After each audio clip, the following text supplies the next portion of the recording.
Hello and welcome to the daily brief, जहां हम markets की सबसे बड़ी स्टोरीज और ट्रेंड्स को सिंप्लीफाई करते हैं। मैं हूं आपका पसंदीदा होस्ट कशिश कपूर। आज है वेंसडे 4 दिसंबर और आज मैं आपके लिए 3 बड़ी स्टोरीज लेकर आया हूं। आप हमें स्पॉटिफाई, एप्पल पॉडकास्ट या किसी भी प्लेटफॉर्म पर सुन सकते हो। और अगर आपको पढ़ना प्रेफर है तो आप डेली अपडेट्स के लिए हमारी नो स्पैम न्यूज़लेटर को सब्सक्राइब कर लीजिए। सारे लिंक्स आपको शो नोट्स में मिल जाएंगे। तो चलिए शुरू करते हैं। सबसे पहले मैं बात करूंगा जीडीपी नंबर्स की और कैसे अब इसकी कैलकुलेशन चेंज होने वाली है। फिर हम डिस्कस करेंगे कैसे 3 ईवी कंपनीज पर एसएफआईओ की एक रेड पड़ी और उसके बाद हम कवर करेंगे सेमीकंडक्टर इंडस्ट्री में कुछ यूएस की डेवलपमेंट्स। एज ट्रेडर और इन्वेस्टर्स हम इकोनॉमिक डेटा पे रिलाई करते हैं अपडेटेड रहने के लिए। कुछ नंबर्स सिर्फ स्पेसिफिक इंडस्ट्री के लिए मैटर करते हैं, लेकिन बड़े नंबर्स जैसे कि इन्फ्लेशन और जीडीपी सबको इम्पैक्ट करते हैं, इंक्लूडिंग पॉलिसी मेकर्स। इसीलिए ये डेटा एक्यूरेट होना चाहिए और जल्द ही जीडीपी कैलकुलेशन में एक सिग्निफिकेंट अपडेट होने वाला है। क्यों? क्योंकि गवर्नमेंट जीडीपी कैलकुलेट करने के लिए बेस ईयर 2011-12 से चेंज करके 2022-23 कर रही है। बेस ईयर क्या होता है? एक स्टार्टिंग पॉइंट जो हमें इकोनॉमिक डेटा को टाइम के साथ कंपेयर करने में हेल्प करता है। सिर्फ जीडीपी ही नहीं, दूसरे इंपॉर्टेंट स्टैट्स जैसे कि इन्फ्लेशन यानी कि सीपीआई, फैक्ट्री आउटपुट यानी कि आईआईपी, होलसेल प्राइसेस यानी कि डब्ल्यूपीआई और प्रोड्यूसर प्राइसेस यानी कि पीपीआई का बेस ईयर भी अपडेट होगा। इस अपडेट को सही तरीके से करने के लिए ministry of statistics and programme implementation यानी कि मॉस्पी ने एक एडवाइजरी कमेटी बनाई है। ये ग्रुप सेंट्रल और state government experts, RBI, universities और रिसर्चर्स को इंक्लूड करता है। इनका काम है नए सिस्टम्स के लिए डेटा कलेक्ट और एनालाइज करने के बेस्ट वेज फिगर आउट करना। ये चेंजेस काफी क्वेश्चंस रेज करते हैं, राइट? जैसे ये अभी क्यों हो रहा है? पहले कभी ऐसा हुआ है? अगर हम चीजों को वैसे ही छोड़ दें तो क्या होगा? और अगर अपडेट कर दें तो इसका इम्पैक्ट क्या होगा? चलिए सब कुछ सिंप्लीफाई करते हैं। सबसे पहली बात, ये हो क्यों रहा है? जब भी हम रियल जीडीपी ग्रोथ कैलकुलेट करते हैं, गोल सिंपल होता है, ये जाना कि हमारी इकोनॉमी कितना ग्रो कर रही है। सिर्फ प्राइसेस बढ़ने की वजह से नहीं, बल्कि गुड्स और सर्विसेज ज्यादा प्रोड्यूस करने की वजह से। इसके लिए इन्फ्लेशन को इक्वेशन से हटाना पड़ता है। और वो कैसे होता है? हम एक बेस ईयर पिक करते हैं, जैसे अभी 2011 और 12 है, और अज्यूम करते हैं कि आज के गुड्स और सर्विसेज के प्राइसेस वही हैं जो 2011 में थे। समझने में इजी लगता है, राइट? लेकिन यहाँ एक कैच है। ये पूरा सेटअप अज्यूम करता है कि आज की इकोनॉमी 2011 की तरह ही दिखती है, और स्पॉइलर अलर्ट, ऐसा बिल्कुल भी नहीं है। एग्जाम्पल के लिए सर्विसेज को ही ले लीजिए। 2011 में सर्विसेज काफी इंपॉर्टेंट थी, लेकिन तब से सर्विसेज और भी ज्यादा बढ़ गई हैं। जब हम 2011 के प्राइसेस के हिसाब से आज का जीडीपी कैलकुलेट करते हैं तो हम सर्विसेज का कंट्रीब्यूशन अंडर एस्टिमेट करते हैं। और क्योंकि सर्विसेज बाकी सेक्टर से फास्ट ग्रो कर रही है, ये पूरे जीडीपी कैलकुलेशन को डिस्टॉर्ट कर देता है। अगर हम बेस ईयर को 2022 कर दें तो जीडीपी कंपेयर करना ज्यादा एक्यूरेट हो जाएगा। सर्विसेज और इकोनॉमी के दूसरे फास्ट इवॉल्विंग पार्ट्स को उनका राइटफुल रिकॉग्निशन मिलेगा। इसका टेक अवे क्या हुआ? पुराना बेस ईयर रखने से एक आउटडेटेड और मिसलीडिंग पिक्चर मिलती है इकोनॉमी की। ये सिर्फ इन्वेस्टर्स के लिए नहीं, बल्कि पॉलिसी मेकर्स के लिए भी बैड न्यूज है, जो इस डेटा पे डिसीजंस लेते हैं। और बेस ईयर अपडेट सिर्फ एक पार्ट है जीडीपी कैलकुलेशन के इश्यूज का। और भी फ्लॉज हैं जो हाईलाइट करने लायक हैं। पिछला बेस ईयर अपडेट 2015-16 में हुआ था, जब 2004 और 5 से 2011-12 शिफ्ट किया गया था। तब भी नए मेथड्स को लेकर काफी कंसर्न्स उठाए गए थे। एक्सपर्ट्स जैसे कि अरविंद सुब्रमण्यम, जो हमारे पूर्व चीफ इकोनॉमिक एडवाइजर हैं, और राजेश्वरी सेनगुप्ता, जो एक रिनाउंड प्रोफेसर हैं, उन्होंने कुछ मेजर फ्लॉज पॉइंट आउट किए थे। सबसे पहला, डिफ्लेटर प्रॉब्लम। इंडिया डब्ल्यूपीआई यानी कि होलसेल प्राइस इंडेक्स यूज करता है इन्फ्लेशन एडजस्ट करने के लिए, जबकि globally PPI producer price index prefer किया जाता है। प्रॉब्लम यह है कि डब्ल्यूपीआई कमोडिटी प्राइसेस जैसे कि ऑयल पे फोकस करता है और सर्विसेज को इग्नोर करता है, जो अब इकोनॉमी डोमिनेट करती हैं। इसका मतलब जीडीपी ग्रोथ या तो ओवर एस्टिमेट होती है या under estimate, depending on commodity prices. दूसरी प्रॉब्लम थी MCA 21 का डेटाबेस डिलेमा। प्राइवेट कंपनीज का आउटपुट एस्टिमेट करने के लिए गवर्नमेंट MCA 21 डेटाबेस पर डिपेंड करती है, लेकिन अगर सैंपल में डिफंक्ट या शेल कंपनीज हों तो ग्रोथ नंबर्स रियलिटी से ज्यादा रोजियर लगते हैं। तीसरी प्रॉब्लम है अनऑर्गेनाइज सेक्टर की। अनऑर्गेनाइज सेक्टर के लिए जीडीपी नंबर्स आउटडेटेड इंडिकेटर्स पे बेस्ड होते हैं और अज्यूम करते हैं कि ये ऑर्गेनाइज सेक्टर्स के साथ साथ ग्रो कर रहा है।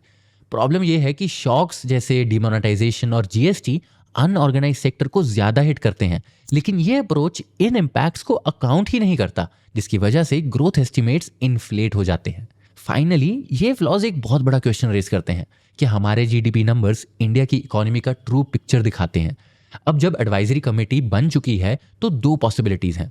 सबसे पहला, या तो इकोनॉमिस्ट्स और एकेडमिक्स के कंसर्न्स को सीरियसली लेकर ये फ्लॉज फिक्स करेंगे, या करंट मेथड्स को कंटिन्यू करके ऐसे नंबर्स प्रोड्यूस करेंगे जो रियलिटी से और भी दूर चले जाएंगे। तो आइए अब दूसरी स्टोरी पर आते हैं। सीरियस फ्रॉड इन्वेस्टिगेशन ऑफिस यानी कि SFIO ने 3 मेजर ईवी मैन्युफैक्चरर्स पर रेड की, जो हैं हीरो इलेक्ट्रिक, ओकिनावा ऑटोटेक और बेनलिंग इंडिया। इन पर आरोप है कि इन्होंने गवर्नमेंट के फेम 2 स्कीम के अंडर दिए गए सब्सिडीज का मिसयूज किया और 297 करोड़ फ्रॉडुलेंटली क्लेम किए। ये कंपनीज लोकलाइजेशन रिक्वायरमेंट वायलेट कर रही थी, जो मैंडेट करता है कि एक सर्टेन परसेंटेज कंपोनेंट्स इंडिया में ही सोर्स होने चाहिए। इन्वेस्टिगेटर्स ने मैन्युफैक्चरिंग रिकॉर्ड्स और डिजिटल डेटा भी सीज किया रेड्स के दौरान।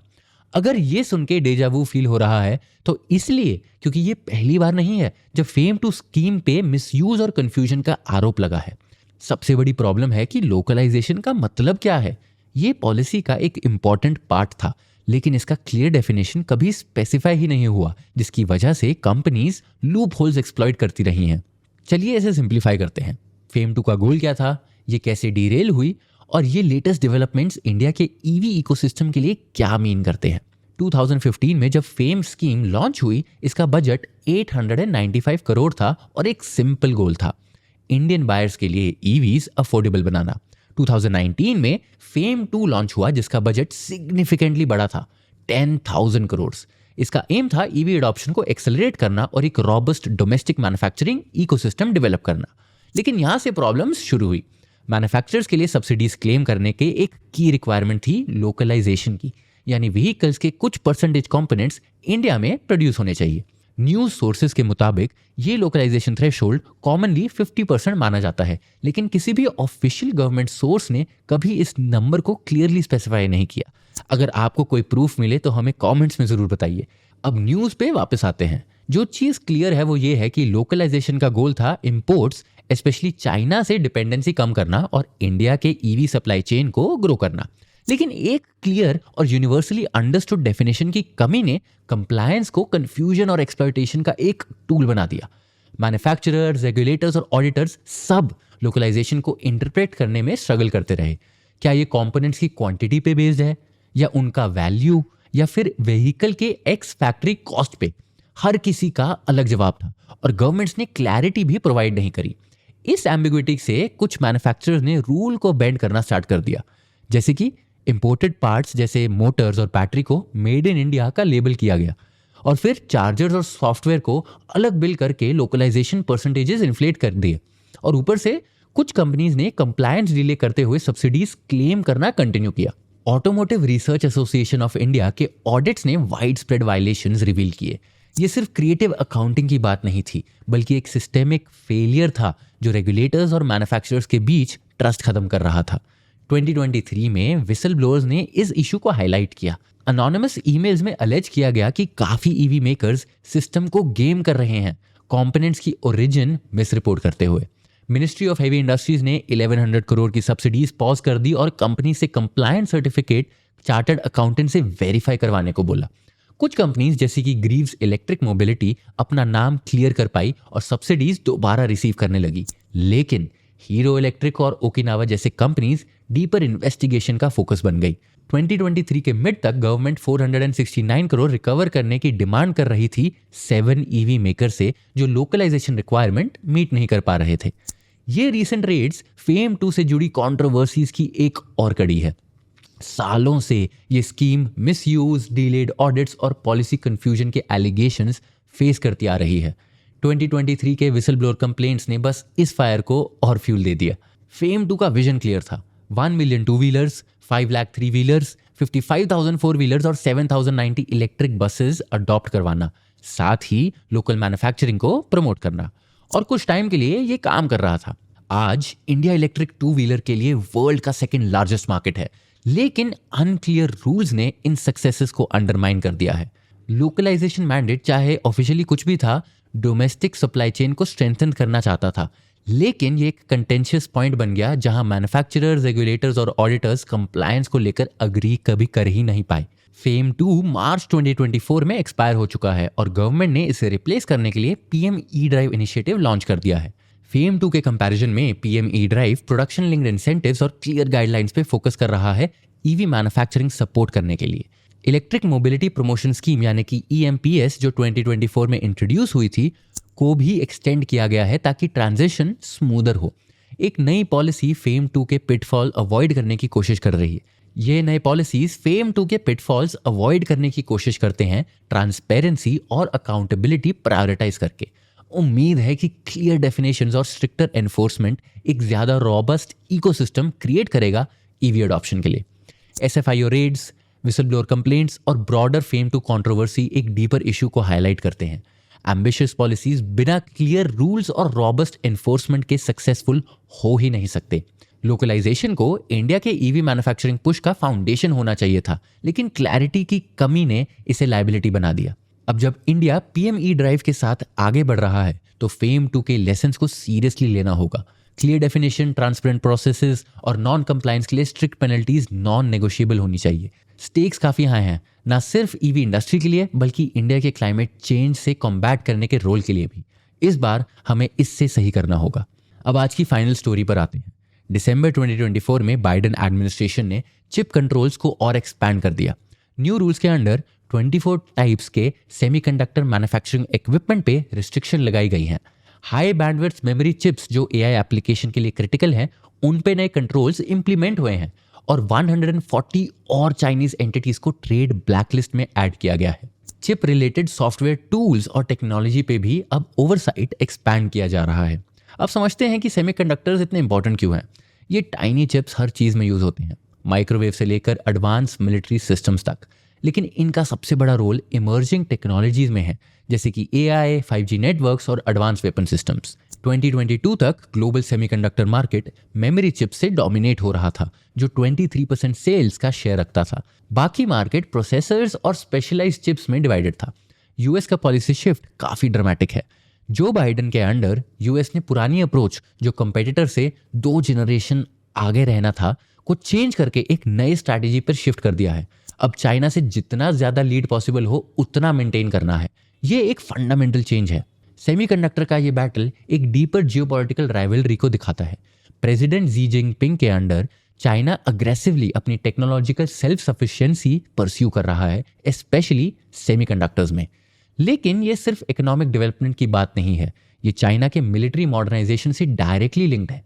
बीजिंग के मिलिट्री सिविल फ्यूजन पॉलिसी के अंडर चाइनीज कंपनीज अपनी टेक्नोलॉजी मिलिट्री के साथ शेयर करने के लिए बाउंड हैं। यूएस के कंसर्न्स टेक्नोलॉजिकल लीडरशिप से आगे जा चुके हैं। साउथ चाइना सी में चाइना के एक्शंस और ताइवान के ऊपर उसका स्टांस, जहां टीएसएमसी दुनिया के 92% मोस्ट एडवांस चिप्स प्रोड्यूस करता है, पर भी एक बड़ा अलार्म है। अब समझते हैं कि करंट रिस्ट्रिक्शंस क्या हैं। एडवांस चिप्स और चिप मैन्युफैक्चरिंग इक्विपमेंट के एक्सपोर्ट्स चाइना को बैन कर दिए हैं। अमेरिकन कंपनीज और सिटीजन्स को चाइनीज चिप डेवलपमेंट सपोर्ट करने से रिस्ट्रिक्ट कर दिया गया है और जापान और नीदरलैंड जैसे एलाइज को कन्विंस किया गया है इन रिस्ट्रिक्शंस को ज्वाइन करने के लिए। लेकिन ये इतना स्ट्रेट फॉरवर्ड नहीं है। कंट्रोल्स जितने स्ट्रिक्ट लगते हैं उतने इफेक्टिव नहीं हो रहे हैं। चाइनीज कंपनीज ने इनका वर्क अराउंड निकाल लिया है, जैसे कि इक्विपमेंट को स्टॉक पाइल करने लगे हैं, शेल कंपनीज के नेटवर्क्स बना रहे हैं और सबसे बड़ी बात, ऑल्टरनेट टेक्नोलॉजीज डेवलप कर रहे हैं। एग्जाम्पल के लिए हुआवी का रीसेंट मेट 60 प्रो स्मार्टफोन जो domestically produced 7 nanometre chip use करता है, उसने वॉशिंगटन को शॉक कर दिया है। ये थ्योरेटिकली पॉसिबल ही नहीं लगता था करंट रिस्ट्रिक्शंस के अंडर। चाइना का most advanced chip maker SMIC 7 nanometre chips produce कर सकता है, लेकिन एफिशिएंसी ग्लोबल लीडर से काफी कम है। फिर भी मैच्योर नोड चिप्स में चाइना ने सिग्निफिकेंट प्रोग्रेस की है।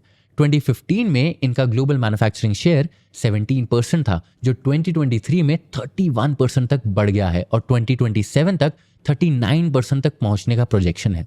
रिस्ट्रिक्शन के बाद भी चाइना ने काफ़ी प्रोग्रेस की है, जैसे कि बहुत सारी सेमीकंडक्टर टेक्नोलॉजी के डोमेस्टिक ऑल्टरनेटिव्स डेवलप किए हैं। इलेक्ट्रिक व्हीकल चिप्स के एरिया में अब ये लीड कर रहे हैं। और सबसे कंसर्निंग बात यूएस ऑफिशियल्स के लिए कि चाइना एडवांस पैकेजिंग टेक्नोलॉजी में इनोवेट कर रहा है, जो ट्रेडिशनल मैन्युफैक्चरिंग अप्रोचेस को लीप फ्रॉग कर सकता है। इन रिस्ट्रिक्शंस ने एक पैराडॉक्स क्रिएट किया है। एक तरफ चाइनीज कंपनीज के लिए हर्डल्स क्रिएट किए हैं, लेकिन साथ ही चाइना को सेल्फ सफिशिएंसी के लिए पुश किया है। यूएस कंपनीज के लिए चाइनीज मार्केट एक्सेस रिड्यूस कर दिया, जिससे उनका R&D बजट अफेक्ट हो सकता है। और सबसे जरूरी, चाइनीज कंपनीज को फोर्स किया इनोवेट करने के लिए, सिर्फ टेक्नोलॉजी कॉपी करने के बजाय। अब हम देख रहे हैं दो डिस्टिंक्ट टेक्नोलॉजिकल इकोसिस्टम्स का इमर्जेंस। यूएस कंपनीज अपने एक बड़े मार्केट का रेवेन्यू लूज कर रही हैं, जबकि Chinese firms independent capabilities develop करने पे मजबूर हैं। इस टेक्नोलॉजिकल डीकपलिंग का ग्लोबल इनोवेशन और ट्रेड पर मैसिव इम्पैक्ट हो सकता है। इंडिया भी इस स्पेस में एक नया प्लेयर बन रहा है। टाटा का 27,000 करोड़ का सेमीकंडक्टर प्लान असम में अनाउंस किया गया है, जो कंट्री का पहला मेजर चिप मैन्युफैक्चरिंग एंट्री बनेगा। टाटा इलेक्ट्रॉनिक्स गुजरात के ढोलेरा में 91,000 करोड़ का इंडिया का पहला फैब भी बिल्ड कर रहा है। एक और नोटेबल चीज ये है, इंडिया के पास already global chip design workforce का 25% है, जो इंडिया के कुछ सेगमेंट्स में यूनिक एडवांटेज देता है। टाटा के अलावा CG power, HCL technologies, Kaynes और काफी कंपनी सेमीकंडक्टर असेंबली में भी इन्वेस्ट कर रही हैं। तो आइए अब कुछ टिडबिट्स पर आते हैं। सबसे पहला, लिस्टेड कंपनीज ने Q2 FY25 में कॉर्पोरेट टैक्स में 7% का डिक्लाइन दिखाया, जो पिछले 7 क्वार्टर्स में पहला डिक्लाइन है। ये डिप इफेक्टिव टैक्स रेट में रिडक्शन के साथ फिस्कल कंसर्न्स रेज करता है, क्योंकि कॉर्पोरेट टैक्स रिसीट्स गवर्नमेंट के टारगेट से काफी पीछे हैं। दूसरा टिडबिट, इंडिया का मैन्युफैक्चरिंग PMI नवंबर में 56.5 पे गिर गया, जो इनपुट कॉस्ट से बढ़ने के साथ स्लोअर ग्रोथ को रिफ्लेक्ट करता है।